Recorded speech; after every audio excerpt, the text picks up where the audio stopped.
Halo, selamat malam. Ini saya merespon beberapa pertanyaan dari teman-teman yang kemarin Zoom tapi terputus ya. Jadi pertanyaan soal kegiatan literasi Yayasan Odesa Indonesia. Awal mulanya Yayasan Odesa ini kan bergerak di bidang pertanian tadinya ya. Tapi karena kita melihat situasi anak-anak petani banyak yang pendidikannya tertinggal, terbelakang, putus sekolah.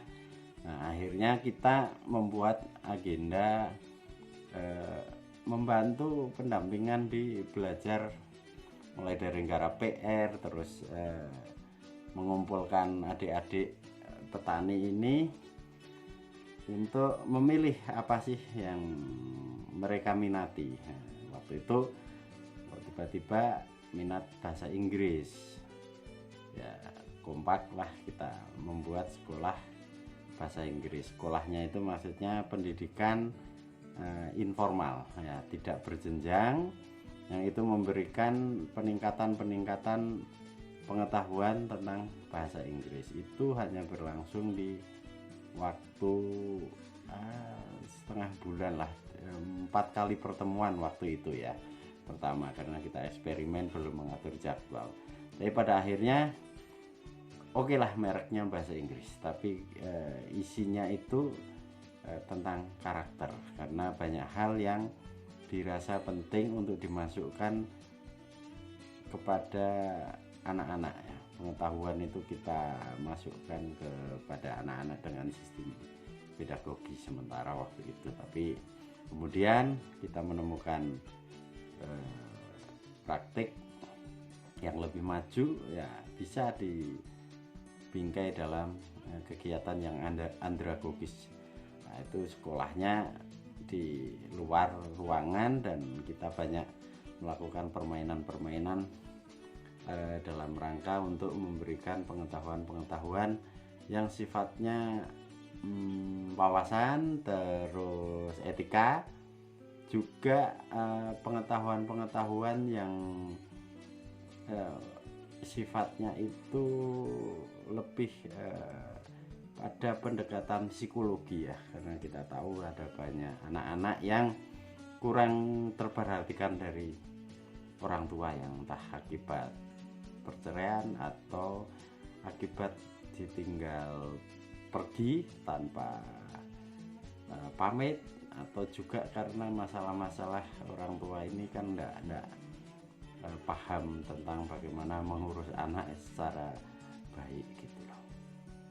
Nah, pendidikan ini sudah berlangsung sampai sekarang, masuk ke 4 tahun dan berkembang pesat. Banyak adik-adik relawan mahasiswa yang turut bergabung untuk menjadi fasilitator, sekaligus mereka belajar pertanian. Kita juga sudah punya grup pertanian, yaitu tanaman obat cimenyan, yang bergerak di bidang pengolahan tanaman herbal, khususnya juga tanaman pangan lain seperti kelor, sorghum, hanjeli ya. Jadi kita bergiat di 2 bidang utama, yaitu pendidikan dan ekonomi pertanian. Pertaniannya juga diarahkan kepada 2 hal, yaitu perolehan gizi, yang satunya adalah perolehan untuk meraih manfaat mencegah erosi. Jadi sistemnya agroforestry. Nah, pada kemudian hari kita juga sering melihat nih, banyak keluarga petani yang prasejahtera, sangat-sangat miskin mereka, rumahnya mau ambruk, membahayakan penghuninya. Kita juga beberapa kali melakukan aksi. Sebenarnya masih banyak sekali yang ingin kita lakukan, tapi kalau rumah ini kan biayanya sangat mahal ya. Satu rumah itu minimal butuh 40 juta. Jadi ya agak susah kalau membantu rumah menggalang dana untuk warga ini. Asas manfaatnya hanya satu keluarga. Sementara di lain pihak kita juga menemukan fakta-fakta yang memelas, yaitu masalah kesulitan air, terutama di kampung-kampung perbukitan. Itu sanitasinya sangat buruk ya, tidak ada airnya atau ada airnya tapi sarana MCK-nya itu mandi, cuci dan kakus itu sangat-sangat terbelakang, kotor, dan itu tidak menjamin, benar-benar menjamin kesehatan terutama bagi ibu dan anak-anaknya.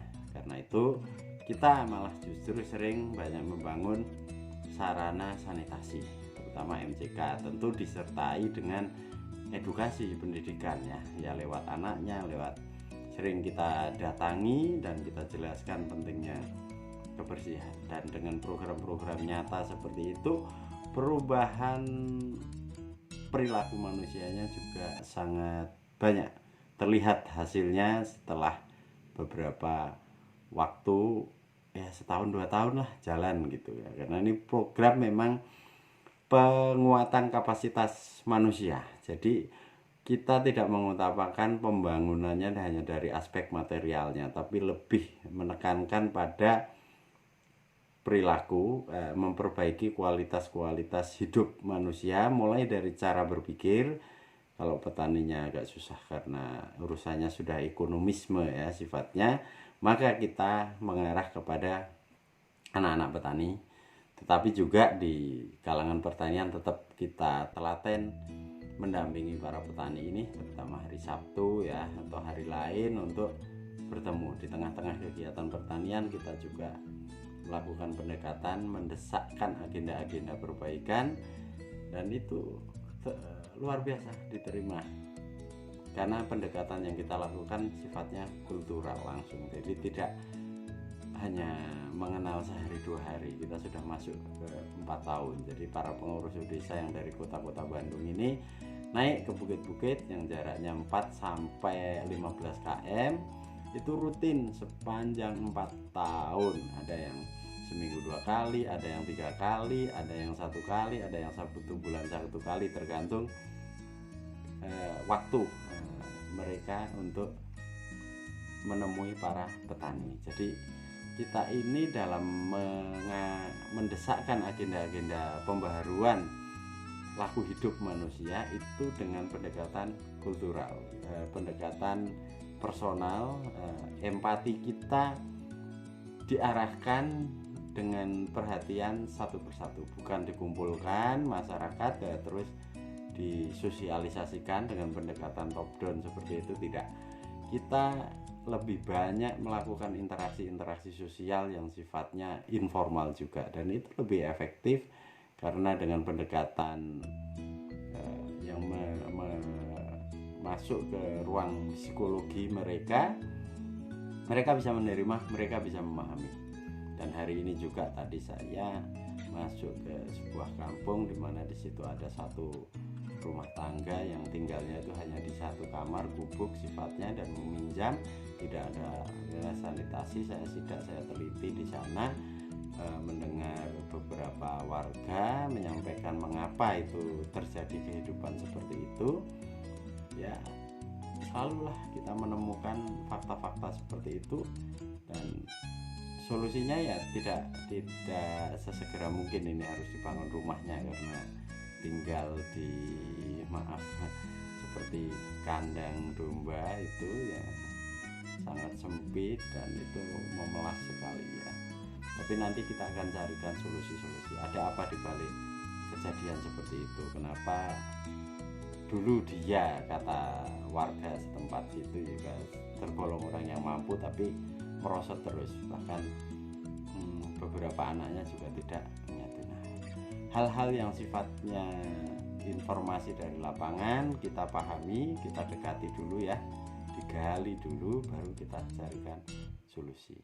Nah, segala yang kita lakukan itu kalau dari sisi keilmuan kita menganut paham operasionalnya itu pakai etnografi. Nah, jadi kita netral, bebas nilai di dalam menilai masalah-masalah masyarakat kita teliti. Tapi di lain pihak kita juga punya frame sebagai aktivis pergerakan, orang pergerakan. Kita tidak bebas nilai, tapi melakukan tindakan itu dengan keberpihakan.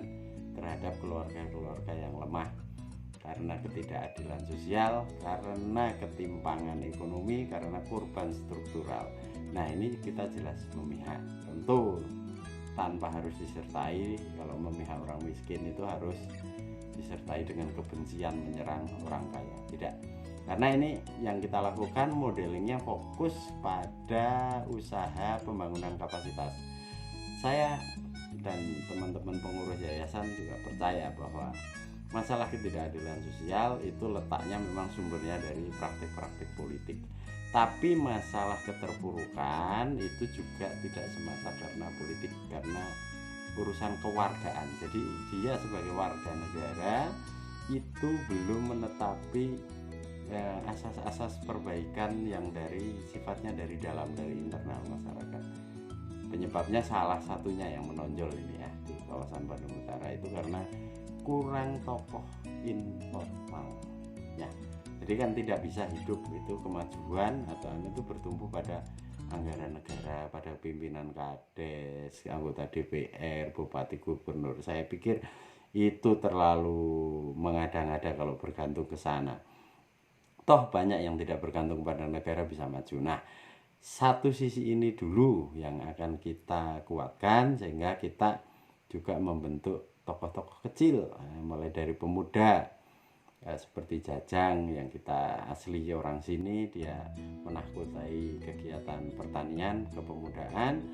Ada Kang Ujang yang lebih senior juga menjadi sosialisator keliling ke petani-petani untuk mengkampanyekan praktik pertanian ramah lingkungan. Juga ada Kang Toha dan beberapa petani lain seperti Pak Tardi juga yang sudah tua, itu memberikan pengaruh yang bagus positif di sebuah kampung, mempengaruhi lebih 200 keluarga petani untuk melakukan praktik penanaman agroforestry. Dan juga di situ dia juga berperan untuk menjaga amanah kegiatan literasi. Rumahnya dijadikan tempat belajar siswa, di mana adik-adik mahasiswa di sana mengajar, dan juga menjaga praktek kebersihan sarana sanitasi, termasuk masalah airnya juga. Nah, kurang lebih seperti itu cerita kegiatan Yayasan Udesa, dan ini masuk pertengahan tahun 2020 setelah kita dihantam wabah COVID-19. Banyak istirahatnya. Sebenarnya nggak istirahat, kita juga sibuk galang dana macam-macam ya. Hanya beberapa kegiatan pokok ini terhenti. Habis ini agak reda lagi nanti awal Juli ya, atau akhir Juli lah. Kita akan melakukan banyak pembibitan tanaman, terutama kelor, dan juga tetap sedang melangsungkan praktik pertanian untuk sorghum, hanjeli, dan beberapa jenis tanaman lain. Nanti menjelang musim hujan kita siapkan bibit-bibit itu untuk ditanam di ladang. Bibit buah yang kita butuhkan, durian, nangka, sirsak sukun, mangga, matoa, kelengkeng, itu akan kita gerakkan kembali. Kemarin kita sudah mampu lumayan lah dapat bibit-bibit bagus yang sangat disukai petani, jumlahnya mencapai lebih 22.000, dan ini semoga nanti 4-5 tahun ke depan petani sudah mulai memanen buah-buahan. Itu saja cerita dari saya dulu ya. Nanti kita lanjut lagi kalau ada pertanyaan-pertanyaan yang sifatnya menyangkut dengan kaitan gerakan di Yayasan Udesa Indonesia. Terima kasih.